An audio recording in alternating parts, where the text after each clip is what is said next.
Good morning. Buenos dias. We're going to talk about the culture. So it is interesting to note how individuals in the West are likely to see themselves as performing above average and view problems as being someone else's fault, while in the East, the individual is more likely to take personal blame for any failures and view it as a result of personal weakness. The concept of hanshi, or reflection, is very much about individuals taking personal responsibility and deeply reflecting on their weaknesses, feeling very bad and vowing not to let it happen again.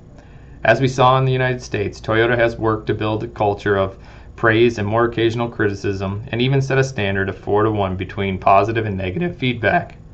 Yet, they have also worked hard to build a culture of responsibility where individuals take personal responsibility for projects and achieving objectives and reflect on themselves when the goal is not achieved. This culture of responsibility takes decades to develop.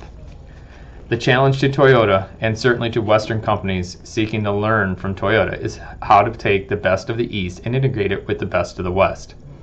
With a successful system in Japan, Toyota's first choice would have been to simply transplant its system into the Western soil.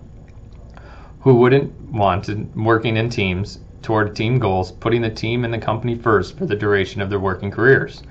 Toyota was not naive enough to think this culture would transplant in its entirety to America. Toyota also saw some value to diversity. American customers want a certain individualistic boldness in innovating has very much helped Toyota's success in America. At the same time, there were certain non-negotiables of Toyota Way, and that they would not be compromised. As we discussed, Toyota has effectively transferred much of its core values to the West and made modifications as necessary to accommodate these different cultural expectations. Again, we just got to figure out how it fits for us, and we've got to take time to change culture and change how we view things with responsibility.